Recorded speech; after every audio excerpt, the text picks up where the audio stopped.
Bismillahirrahmanirrahim. Assalamualaikum warahmatullahi wabarakatuh. Alhamdulillah, wassalatu wassalamu ala Rasulillah wa ala alihi wa ashabihi wa mawalah. Ashhadu an la ilaha illallah wahdahu la syarika lah, wa ashhadu anna Muhammadan abduhu wa rasuluh la nabiyya ba'dah. Sallallahu alaihi wa ala alihi wa ashabihi wa man sara ala nahjihi wa iktafa bi atharihi ila yaumil qiyamah. Qala Rabbuna jalla wa ala fi kitabihil karim wa huwa asdaqul qailin. A'udzu billahi as-sami'il 'alim minasy syaithanir rajim min hamzihi wa nafthihi wa nafthihi. Ya ayyuhalladzina amanu taqullaha ittaqullaha haqqa tuqatih wa la tamutunna illa wa antum muslimun. Wa qala aydan jalla sya'nuhu fi ayatin ukhra, ya ayyuhan nas ittaqu rabbakum alladhi khalaqakum min nafsin wahidah wa khalaqa minha zawjaha wa batha minhuma rijalan katsiran wa nisaa'a wattaqullaha alladhi tasaaluna bihi wal arham innallaha kana 'alaykum raqiba. Wa qala aydan jalla wa ala, ya ayyuhalladzina amanu taqullaha wa qulu qawlan sadida yuslih lakum a'malakum wa yaghfir lakum dhunubakum wa may yuti'illaha wa rasulahu faqad faza fawzan 'azima. فإن أصدق الحديث كتاب الله وخير الهدي هدي محمد صلى الله عليه وسلم وشر الأمور محدثاتها فإن كل محدثة بدعة وكل بدعة ضلالة والضلالة أهلها في النار. أعاذني الله وإياكم من النار. معاشر المسلمين والmuslimat, al-ikhwah wal akhwat, a'azzakumullah. Kita lanjutkan pembahasan kita di malam hari ini, membahas kitab Mukhtasar Sirah Ar-Rasul sallallahu alaihi wasallam. Sebuah kitab yang menghimpun dari ringkasan seputar sirah, perjalanan hidup baginda Nabi sallallahu alaihi wasallam. Dan insyaallah di malam ini kita akan membahas lanjutan pembahasan terkait dengan soaluhum al-ayat, berupa pertanyaan-pertanyaan, permintaan-permintaan orang-orang kafir tentang ayat mukjizat kepada Nabi sallallahu alaihi wasallam. Dan insyaallah ini pertemuan kita yang terakhir dalam membahas pembahasan ini. Sekaligus insyaallah di pertemuan berikutnya kita sudah masuk di bab yang baru, khurujuhu sallallahu alaihi wasallam ila Taif. Keluarnya Rasulullah, hijrahnya Rasulullah ke Taif. Di malam ini kita masuk di halaman ke-88 dari buku cetakan Manaratul Islami. Dan di sini tepatnya di paragraf bagian bawah, Syekh Muhammad bin Abdul Wahhab rahimahullah mengatakan, wa amma banu Israel ma'al masih fakanu muqirrina bil kitabil awal falam yahtajuna ila mithli mahtaja ila Musa. Adapun Bani Israel bersama Al-Masih, maka mereka dulu muqirrina bil kitabil awal, mengakui kitab sebelumnya, yaitu kitab yang diturunkan kepada Nabi Musa, Taurat. Falam yahtaju ila mithli mahtaja ilaihi Musa, karena itu mereka tidak butuh apa dulu yang dibutuhkan oleh Nabi Musa.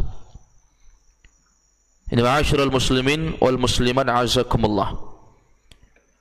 Ketika Nabi Isa alaihi salam diutus untuk melanjutkan dakwahnya Nabi Musa alaihi salam, maka Nabi Isa alaihi salam, ya, beliau tidak terlalu banyak membutuhkan bukti-bukti bahwa beliau adalah seorang rasul, karena sudah banyak dari mukjizat-mukjizat Nabi sebelumnya, Nabi Musa alaihi salam, dan juga telah ada kitab yang Allah turunkan berupa kitab Taurat kepada Nabi Musa, sehingga Nabi Isa beliau tidak terlalu banyak tuntutan untuk menampakkan mukjizat-mukjizat.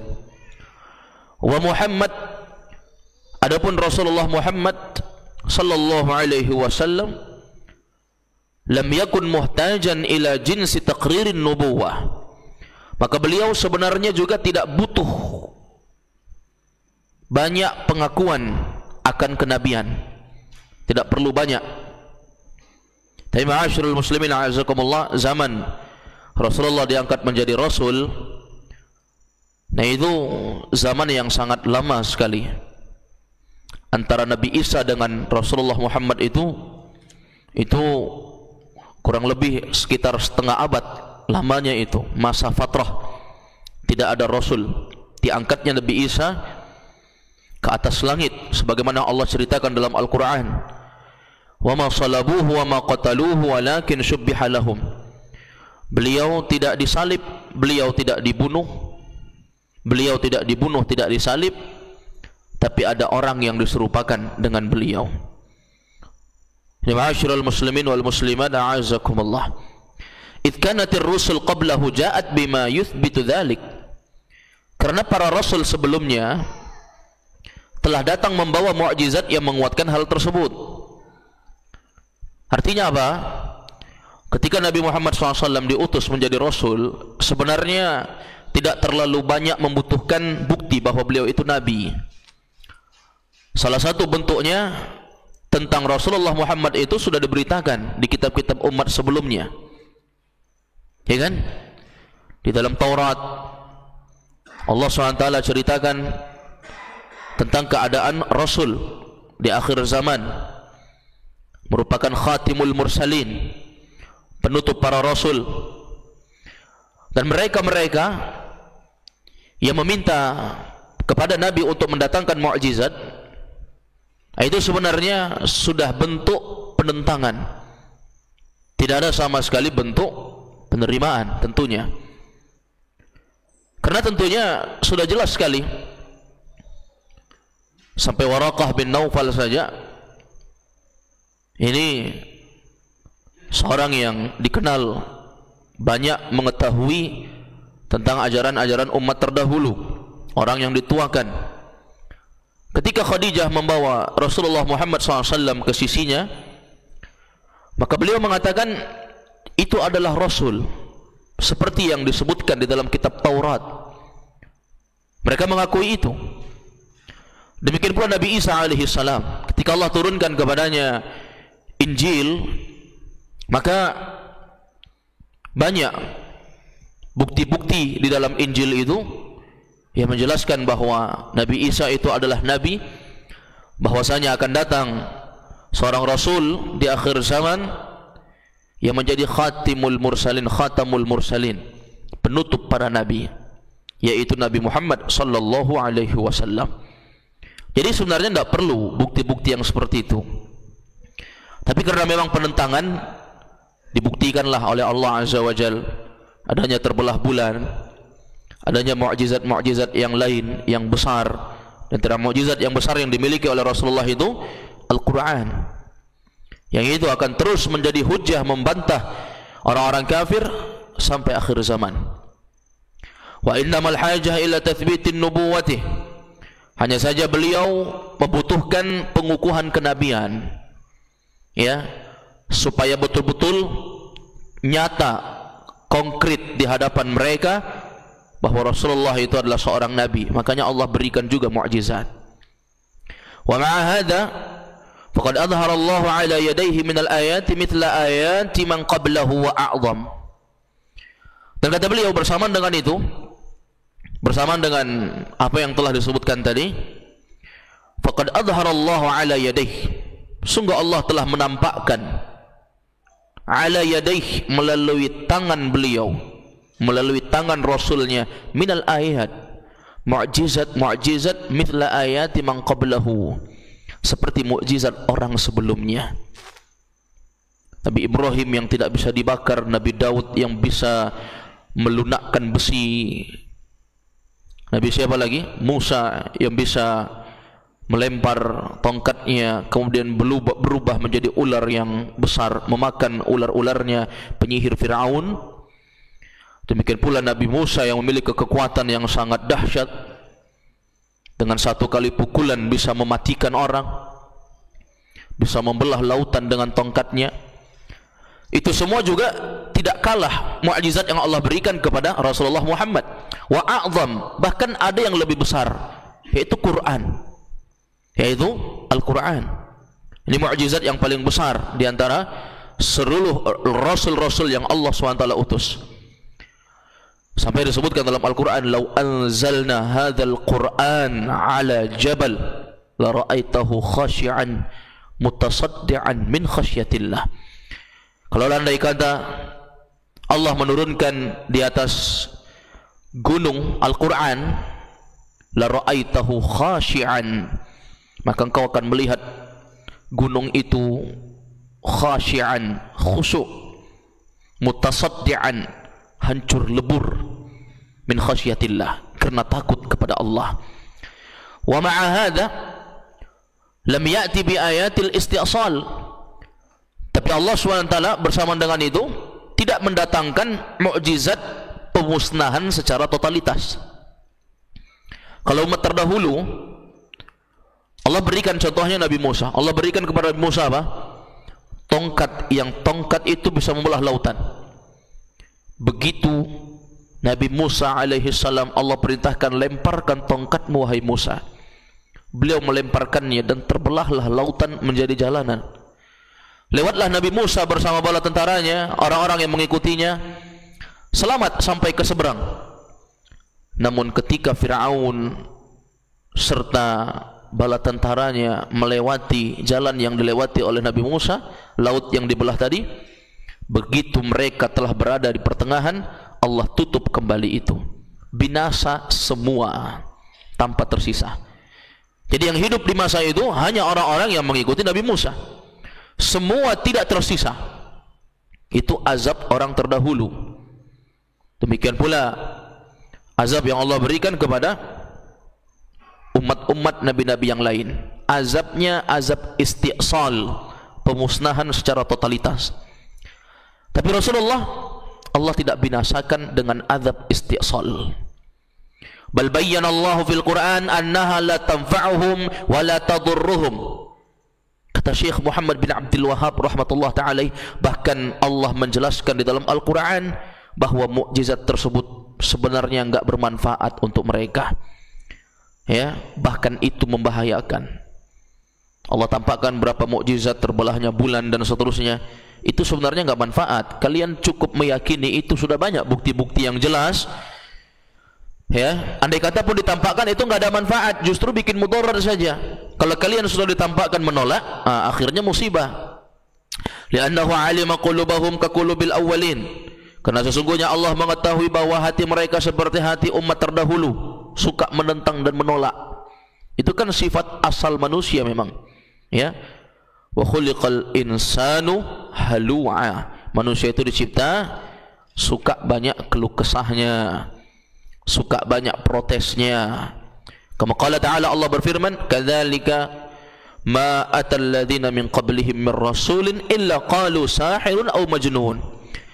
Demikianlah kata Allah Azza wa Jalla, tidaklah kami datangkan kepada orang-orang sebelum mereka dari rasul kecuali pasti mereka mengatakan rasul itu adalah sahir, dukun, atau majnun, orang gila. Pasti mereka bilang begitu. Tidak ada satupun rasul yang Allah utus untuk berdakwah di muka bumi ini kecuali dengan cacian sahir atau majnun. Ya. Wa qala ta'ala, Allah berfirman, akuffarukum khairun min ulaikum. Apakah kekafiran kalian itu lebih baik daripada mereka? Ini perbandingan, ya, bentuk istifham, pengingkaran. Tidak ada kekafiran yang lebih baik tentunya. Wa suratul qamar allati dzakaraha fiha fiha insyiqaqal qamar. Demikian pula Allah ceritakan tentang surah Al-Qamar. Ya, iqtarabatis saa'ah wa insyaqqal qamar. Ini cerita bagaimana Rasulullah itu ditentang oleh orang-orang kafir untuk menampakkan mukjizat beliau. Maka Allah Azza wa Jalla tampakkan terbelahnya bulan sebagai mukjizat Rasulullah. Di situ disebutkan apa? Kasus terbelahnya bulan. Wa i'radahum 'anil ayat. Tapi apa buktinya? Mereka juga berpaling dari itu, dari mukjizat-mukjizat itu. Wa qaulahum sihrun mustamir. Apa mereka bilang? Ucapan mereka, itu sihir itu. Mata kalian kena sihir. Wa qala fiha laqad ja'ahum minnal anba'i ma fihi mustajar. Sungguh telah datang kepada kalian beberapa kisah ma fihi mustajar, yang di dalamnya terdapat ancaman terhadap kekafiran mereka. Ini bantahan oleh Allah Azza wa Jalla. Ai maksudnya apa? Yazjuruhum 'anil kufri zajran syadidan. Allah telah melarang keras mereka untuk berbuat kufur dengan kekufuran yang sangat besar. Idh kana fi tilkal anba'i sidqur rusul wal indharu bil 'adzabil ladzi waqa'a bil mutaqaddimin. Walihada yaqulu 'aqibu kulli qissah fa kaifa kana 'adzabi wa nudhur. Ay 'adzabi liman kadzdzaba rusuli wa indhari lahum bidzalika qabla maji'ihi. Kata beliau, idh kana fi tilkal anba' sidqur rusul. Karena memang sudah tampak betul dari para nabi itu kejujuran, ya, dari berita-berita itu kejujuran para rasul. Wa indharul adzab wa indharu bil adzab. Peringatan-peringatan terhadap azab alladzi waqa'a bil mutaqaddimin, yang terjadi pada orang terdahulu. Walihada yaqulu aqib kulli qissah. Oleh karena itu Syekh mengatakan di sini, Allah menyebutkan setiap selesai satu kisah dalam surah Al-Qamar itu, setiap selesai satu kisah Allah katakan fakaifa kana adabi wa nudzur. Bagaimana tentang azabku dan peringatanku? Bagaimana tentang azabku dan peringatanku? Allah ulang-ulangi itu. Maksudnya apa? Ay adabi liman kadzdzaba rusuli. Bagaimana azabku terhadap orang yang mendustakan rasulku, wa indzari lahum bidzalika qabla maji'ihi, peringatanku untuk mereka, ya, qabla maji'ihi, sebelum datangnya dia. Nah, ini semuanya menceritakan tentang penentangan yang betul-betul nyata dari mereka. Tsumma qala akuffarukum ayyatuhal ummah khairun min ulaikum. Kemudian Allah mengatakan kepada mereka, apakah kekafiran kalian itu, ayyatuhal ummah, wahai seluruh umat, khairun min ulaikum, lebih baik daripada kekufuran mereka, alladzi kadzdzabur rusul min qablikum, dari orang-orang yang datang sebelum kalian. Maksudnya kekafiran kalian ini apakah lebih baik daripada kekafiran dulu umat-umat terdahulu yang Allah binasakan? Am lakum bara'atun fi zubur. Atau apakah kalian punya jaminan kebebasan dari azab? Kok kalian terlalu menentang, kata Allah? Ya. Apakah ada jaminan selamat dari azab? Am yaquluna nahnu jami'un multasir. Atau mereka mengatakan kami ini adalah sekelompok orang yang pasti akan menang. Muhammad akan binasa. Terlalu pede jemaah. Wadzalika anna qaunakum la tu'adzabuna mithlahum. Ya, tidak diazabnya kalian seperti mereka yang disebutkan oleh Syekh, ya. Kalau memang kami ini orang yang binasa, kami sudah binasa seperti umat terdahulu karena menentang. Ini buktinya kami enggak binasa. Ini malah dijadikan argumentasi bagi mereka. Maka Syekh mengatakan di sini, kalian tidak binasa secara totalitas seperti umat terdahulu, itu banyak kemungkinan di sisi Allah. Imma likaunikum la tastahiquna mastahaqqu. Bisa jadi itu karena kalian tidak pantas untuk diazab seperti itu. Mungkin kalian melampaui batas, tapi melampaui batasnya kalian belum separah umat terdahulu. Ini pertama kemungkinan. Au likaunillahi akhbara annahu la yu'adzibukum, atau karena memang Allah tidak ingin mengadab kalian. Ya. Fa hadza binadhri ila fi'lillah. Itu kan terserah Allah. Mau Allah binasakan, mau Allah biarkan, kan itu terserah Allah. Terus apakah kalau kita maksiat di hari ini, kemudian kita beranggapan bahwa Allah SWT tidak menganggap kita sebagai hamba yang berdosa karena Allah tidak menurunkan azab seketika untuk kita, terus itu membenarkan dan melegalkan aksi maksiat kita? Apakah setiap pelaku riba zaman sekarang yang Allah belum binasakan mereka dengan azab yang tiba-tiba muncul, itu bukti bahwa aksi ribanya Allah telah legalkan? Kan tidak. Bisa jadi karena memang belum pantas Allah berikan azab seketika. Karena bisa saja kalau Allah azab anda di rumah anda, anak istri anda yang tidak berdosa kena juga, dan Allah tidak menginginkan itu, makanya belum. Atau bisa jadi karena memang Allah tidak mau, mungkin diakhirkan azab itu. Harusnya kan pikirnya seperti itu. Nah, ini ya, sangat lucu sekali orang-orang kafir di zaman Rasulullah ini sallallahu alaihi wasallam. Ini perbuatan Allah, terserah Allah. Kalau Allah mau, Allah ampuni. Kalau Allah tidak mau, Allah tidak berikan ampunan. Wa amma bin nadhari ila quwwatir rasul wa atba'ihi. Adapun kalau ditinjau dari kekuatan Rasul dan para pengikut, maka pasti mereka sombong. Mereka mengatakan nahnu jami'un muntasir, kami adalah golongan yang enggak mungkin kalah. Fa innahum aktsaru wa aqwa, karena mereka itu banyak dan lebih kuat.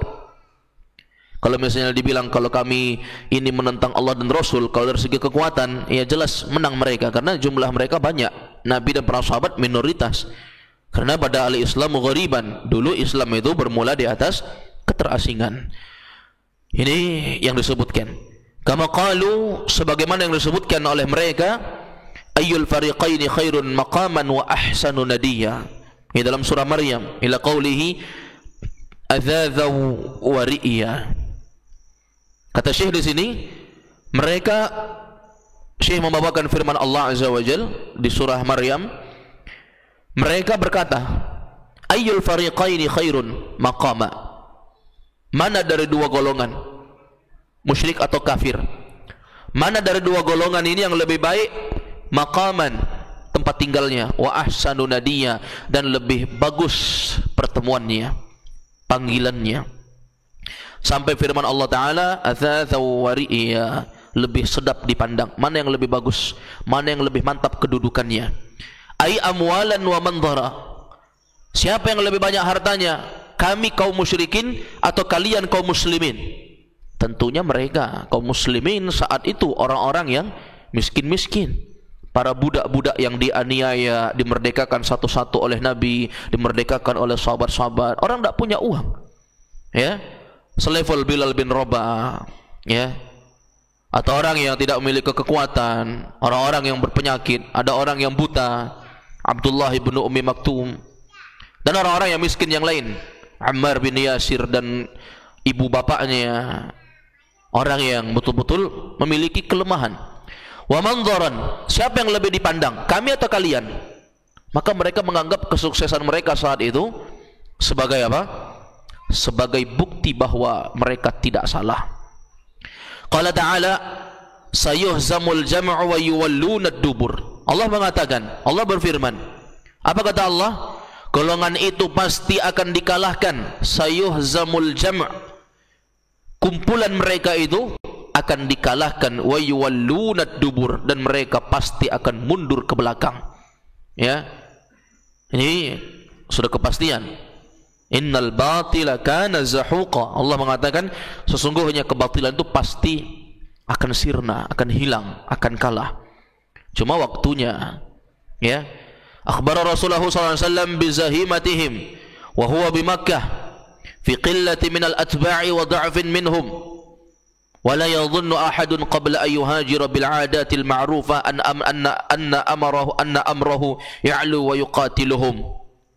Kata Syekh Muhammad bin Abdul Wahhab rahimahullah, Rasul mengkhabarkan, Rasul menceritakan apa?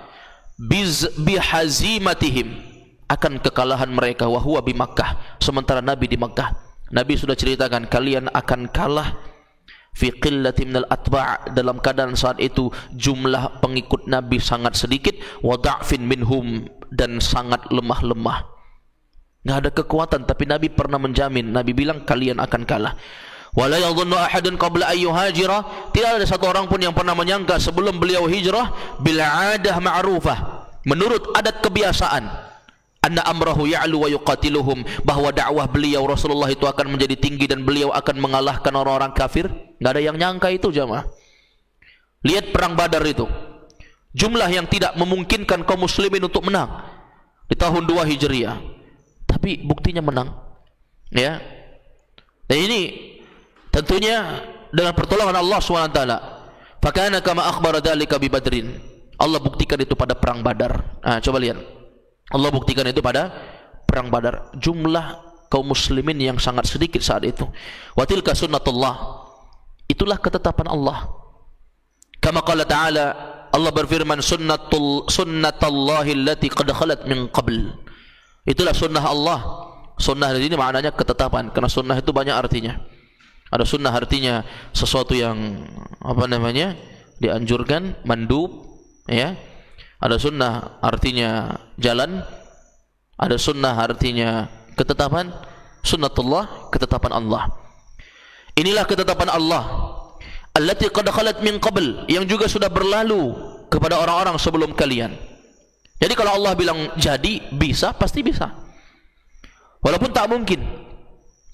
Kemenangan yang sudah ada di depan mata di perang Uhud itu bisa bertolak, ya, menjadi sesuatu yang tidak diinginkan oleh kaum muslimin. Walaupun pada perang Uhud itu para ulama mengatakan itu perang nanggung, tidak ada yang menang di situ. Karena kematian orang-orang musyrik saat itu sekitar 70, dan para sahabat ya kurang lebih sekitar begitu juga. Tapi sangat disayangkan beberapa panglima-panglima perang saat itu meninggal dunia. Ya, Mus'ab bin Umair, demikian pula paman Rasulullah SAW yang banyak melindungi Nabi, Hamzah bin Abdul Muttalib, meninggal dunia di perang Uhud. Demikian pula bapaknya Jabir bin Abdullah, yaitu Abdullah. Ini 3 orang yang sangat disayangkan meninggal, dan banyak lagi syuhada Uhud. Itu kemenangan yang sudah di depan mata, tapi kalau Allah tidak takdirkan, tidak bisa. Padahal kaum musyrikin telah mundur telak dengan pembantaian kaum muslimin yang memanahi mereka dari Jabal Rummat, gunung-gunung, ya, gunung yang Rasulullah sallallahu alaihi wasallam mengatakan jangan kalian turun dari tempat ini. Tapi ala kulli hal, Allah SWT menjadikan sesuatu yang menyedihkan saat itu. Kaum muslimin turun dengan berbagai macam fitnah saat itu. Jadi semua usaha seorang itu atas dasar apa yang Allah tetapkan. Wa haitsu yadhharu al-kuffar yaghlibuna fa inna ma yakunu dzalika lidzunubil mu'minin allati aujabat naqsa imanihim fa idza tabu nasarahumullah kama qala ta'ala wa la tahinu wa la tahzanu wa antumul a'launa in kuntum mu'minin. Kata beliau, saat orang kafir menang, fa inna ma yakunu dzalika lidzunubil mu'minin, bisa saja itu karena dosanya orang beriman. Ya tidak? Kenapa para sahabat di zaman Nabi di perang Uhud itu banyak yang meninggal dunia? Karena dosa-dosa sebagian kaum mukminin. Rasulullah bilang jangan turun kalian. Ternyata pasukan Ikrimah bin Abi Jahal memang telak mundur karena panah-panah dari kaum muslimin tidak memungkinkan untuk dilawan. Ternyata pasukan Khalid bin Walid, karena mereka menyerang dari 2 arah, pasukan Ikrimah bin Abi Jahal menyerang Kemudian pasukan Khalid bin Walid juga menyerang. Maka Ikrimah bin Abi Jahal mundur. Ternyata Khalid bin Walid putar balik dan naik di atas gunung yang saat itu Jabal Rumat, bukit pemanah kosong. Sahabat turun mengambil ghanimah. Turun mereka. Sebagian mengambil harta rampasan perang, sebagian melihat wanita-wanita musyrikin berlarian, mereka tawan. Ada yang tersingkap betisnya sehingga terfitnah para sahabat dengan fitnah wanita saat itu. Ya kan? Fa inna ma yakunu dzalika lidzunubil mu'minin. Bisa saja kekalahan kaum muslimin saat itu karena kenapa? Karena sebagian dosa. Kadang adanya masalah kehidupan kita, problem rumah tangga yang tak kunjung selesai, pengurusan anak-anak yang tak kunjung dapat solusi, problem kehidupan, pekerjaan, pertemanan dan semuanya. Bisa saja jamaah itu karena dosa kita, bukan karena dosa orang yang di mata kita. Dia adalah orang yang memang berbuat dosa sendiri tanpa ada unsur karena kita di situ. Bisa saja anak-anak yang sangat sulit pengurusannya ketika dia sudah dewasa, sangat susah untuk diajak kepada ketaatan, itu buah hasil dosa kita 40 tahun yang lalu. Ada curhatan ulama di antaranya demikian. Aku tidak menyadari perubahan dari istriku, perubahan anakku, bahkan hewan tungganganku. Kalau kita sekarang bahkan motorku selalu bermasalah. Itu semua karena dosaku 40 tahun yang lalu. Bagaimana kalau baru hari ini dosanya? Ya kan? Kata beliau, allati aujabat naqsa imanihim, yang itu akan mengurangi keimanan mereka. Fa idza tabu nasrahumullah, maka solusinya tobat. Kalau kalian tobat pasti Allah tolong. Kama qala ta'ala, Allah berfirman, wala tahinu wala tahzanu, jangan kalian hina dan jangan kalian sedih. Wa antumul a'laun, di mata Allah kalian tinggi, in kuntum mu'minin, kalau kalian beriman. Jadi kalau pertanyaannya kenapa Palestina itu Allah enggak tolong-tolong, bisa saja karena keimanan mereka belum mereka perbaiki. Bisa saja karena tauhid mereka belum mereka tinggikan. Bisa saja masih banyak maksiat di sana sehingga Allah SWT belum memenangkan mereka. Fa idza kana min tamamil hikmah war rahmah alla yuhlikahum bil istisal kalladzi min qablihim. Tapi dari kesempurnaan rahmat kasih sayang Allah, Allah tidak binasakan mereka semuanya. Allah tidak musnahkan mereka semuanya seperti orang-orang sebelum mereka.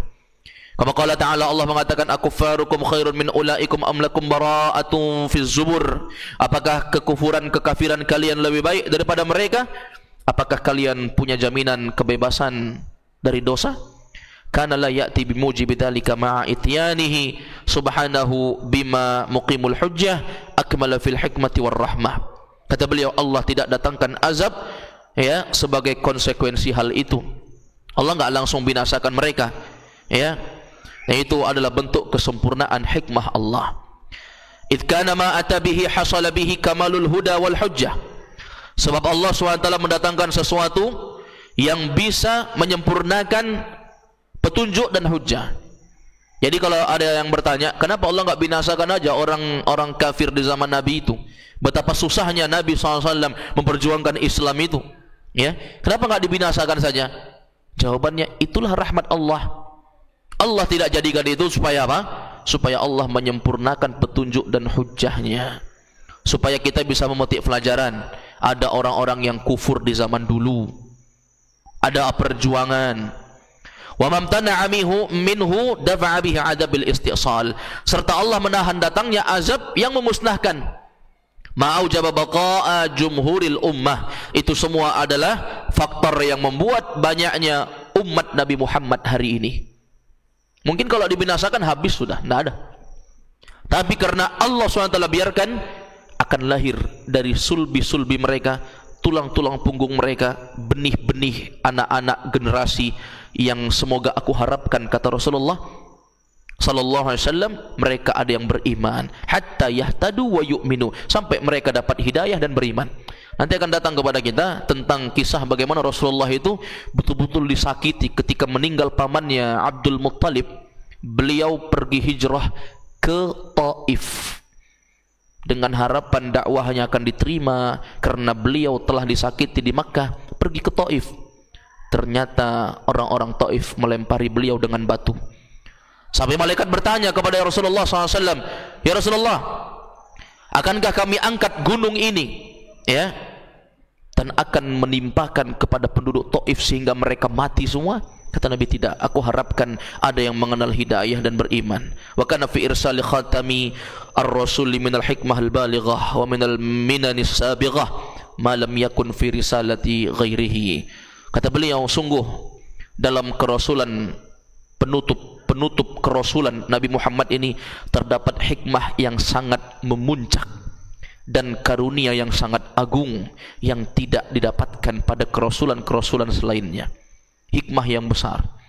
Kalau umat terdahulu tu binasa semua jemaah.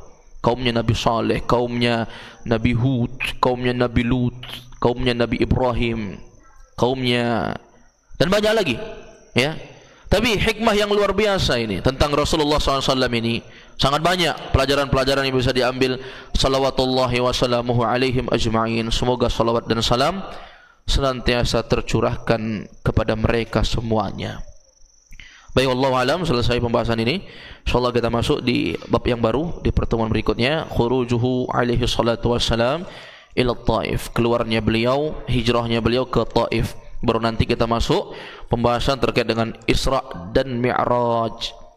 Hadza huwa wa sallallahu wasallam ala nabiyina Muhammad wa ala alihi wa sahbihi wasallam. Subhanakallahumma bihamdik asyhadu an la ilaha illa anta astaghfiruka wa atubu ilaik. Assalamualaikum warahmatullahi wabarakatuh.